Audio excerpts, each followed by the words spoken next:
Hey everybody, welcome to this week's video on James chapter 3. I hope you've got yourself a nice hot drink. Today I've just got normal instant coffee, but it's still pretty good. So let's dive in because there was a couple of great questions, and for length of the video, there's two that I've picked that are really awesome questions. So I'm going to nail those two, but first we'll jump into James chapter 3 because this chapter was great, and I know I say that about all of them, but they are really genuinely really good. So it's James chapter 3 verse 9 through to 12. So it says, "With the tongue we praise our Lord and Father, and with it we curse men who have been made in God's likeness. Out of the same mouth come praise and cursing. My brothers, this should not be. Can both fresh water and salt water flow from the same spring? My brothers, can a fig tree bear olives, or a grapevine bear figs? Neither can a salt spring produce fresh water." And that's a really great verse in just staying true to what you're saying. For instance, another saying that gets put out there is a lukewarm Christian, and it's someone who comes to church on comes to church on a Sunday, gets up, puts their hand up, and loves God and that kind of thing on a Sunday morning. Yet through the week, has a completely different life. So they're addicted to drugs, they're a drug dealer, but then they still come on Sunday. Now, there's a difference between someone who might be addicted to drugs or pornography or stuff like that, who's trying to not do those things and comes to church on Sunday to get help. And then the other side of that is someone who comes to church on Sunday knowing that the next day they are happy and more than wanting to sell drugs or look at porn and that kind of stuff. Like, that's the difference. You can't be two people. You're one person, and God made you who you are. And another verse that comes to mind, I'm not sure where it is in the Bible, but I think it goes, "Let your yes mean yes, and your no mean no." And that's all that says is like, you can't say to someone, "Yeah, I'll be there at 5," yet you turn up at 10 o'clock, or something like that. Like, you can't say to someone, yes, but not mean it. And it's the same with being who you are. You can't say that I can't say that I'm a cheerleader. I'm not, but not be a cheerleader. Like, that's silly. And so that was really good insight and practical for this week. And I just love it. Again, I love James so much.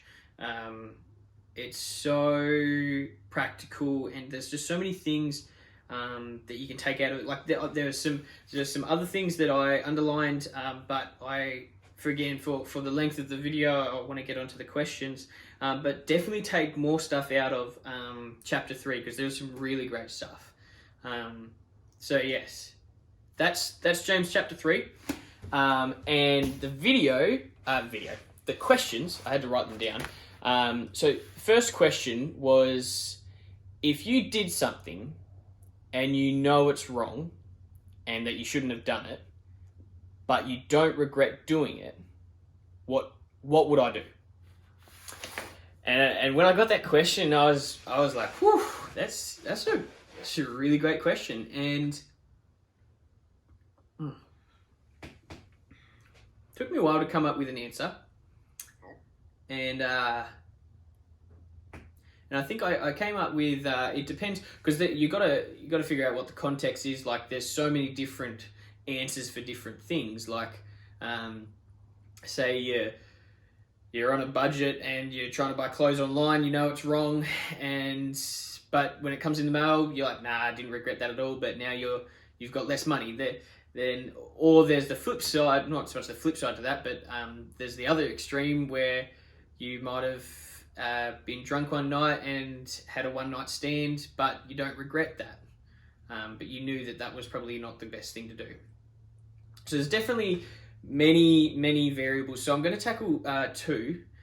So for instance, one being like sexual immoralities. I'm probably more thinking along the lines of when you're sexting or possibly exchanging photos of yourself to someone else. And basically, if you don't regret it at that current moment, which our whole generation's all about in the moment, I think in the long term, it's not going to, you will regret it in the long term.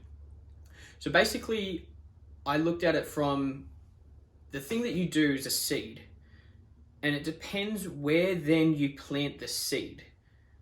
So if you did it once and you regretted it so much, and you ask God, like God, I screwed up. I'm so sorry. Like, I know that's wrong. And you've put that seed in the light, and you've talked to someone about it. You've talked to a mentor, and you'd be like, look, I screwed up. And we all screw up. I get that. Like 100%, I screw up all the time. Or, so you put that seed in the light and good soil where it won't be able to grow very far, and you can deal with it. Or you put that seed and say you liked it, that you like the pleasure of it, you like seeing the photos and that kind of thing of the other person, and you might really like that person, or you might be in a relationship with that person. And I always think when you do something wrong once, it gets easier and easier and easier to do it again. First time's always hard, but if you do it 20 times and you get away with it, it's so easy to do it again. And so if you chuck your seed in the darkness and you don't deal with it, or you don't deal with the fact that later on that might bite you in the butt, because you might not be with that person forever, and then they might have, and I know this has happened to some girls, this is back when I was in school, girls were doing that kind of thing, exchanging photos of themselves, and in the moment they were with the boy, or they loved it, and then they broke up or something happened, and then the boys sent the photos to the other boys, and then it just went mess and mess after mess from that point. And that was horrible to see. And so if you chuck the seed in the darkness and you don't deal with it, and you're just like, oh, nothing happened to me, I'll be right, eventually something will happen. And I wrote a few other notes with it.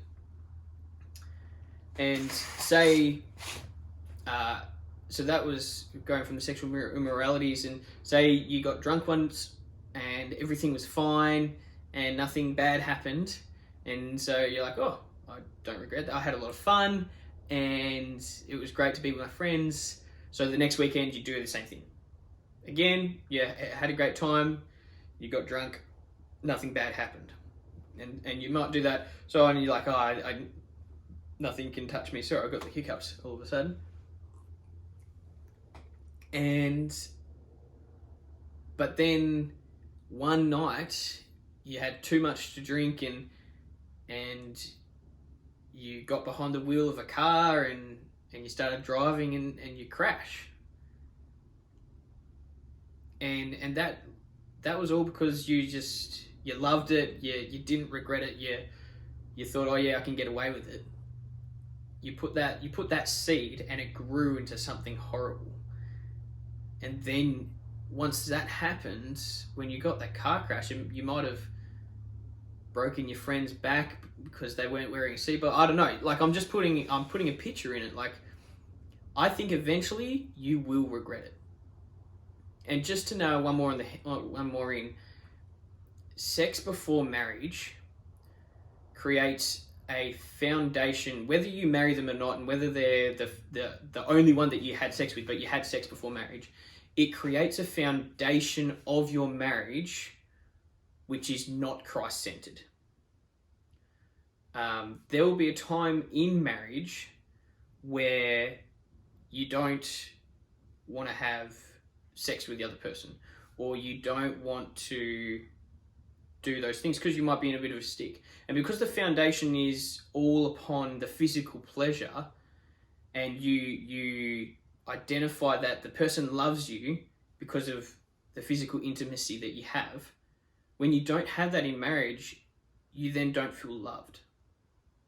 And that's the kind of foundation that you don't want in a marriage, because then from there you go and find it from someone else in the same way. And that's when affairs happen and that kind of thing. And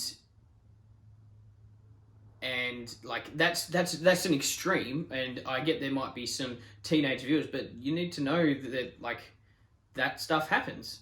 And so you got to look at where you're putting that seed. If you don't regret it, I guarantee you'll regret it later on. If you do regret it, share with someone who you trust and who you are okay with knowing about. So that's my answer to that question. And then the next question is, if you're in a relationship and everything about them is great and they're okay, the chemistry's fine, but you don't see a future with them, what do you do? I always thought that was a really interesting question, and it's a great question. And I would say you need to always keep your eye on the goal. Now, Mark Varghese talks about this in the sense of, say in a soccer game, you don't score any goals, but you're just looking at the prize, the trophy, you won't get the prize. Now, if you're always looking at the goal and striving to get a goal, then you win, then you'll get the trophy. So the goal is always to strive towards Jesus, always to be more Christ-like, and then the prizes that come with that are your partner that God has got for you, your success in your job, roof over your head, like all of those blessings. Now, sure, you can find a partner and you can have a roof over your head and that kind of stuff, all in your own strength. Sure, that can happen. But it might not necessarily be who God wanted you to be with, because we all have free will. And so if you don't see a future with that person when you're dating, I would say that's a bad foundation to start a marriage on. If you don't see a future and you get married, like future is marriage. So you shouldn't get married. And I would just say that if you're so great with that person, imagine who God has in store for you if you're so good with that person and they're not the person. Like they're not the partner that you're going to be with. And again, our generation's all about, I want it now, I want it now, I want it now. I'm in this moment, this is what I've got. And yeah, like if God's got someone better in store, wouldn't you want to go for that? And again, like I want to reiterate, if you're already thinking when you're dating, I don't see a future, you should not get married. Because again, the future of dating is marriage. And I want to, like, those two questions are really great questions. They really, I loved thinking about those questions as well. I know I took away my own stuff in trying to answer those questions. And so continue to follow along with me, guys. I hope you enjoyed this video. The next video will be James chapter 4. So read that, and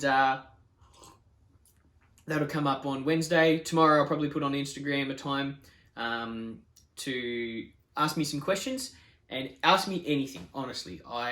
I'm a free book, and I want to thank you to the other people that did give me some questions, but because of time's sake, like I wanted to keep it a little bit shorter.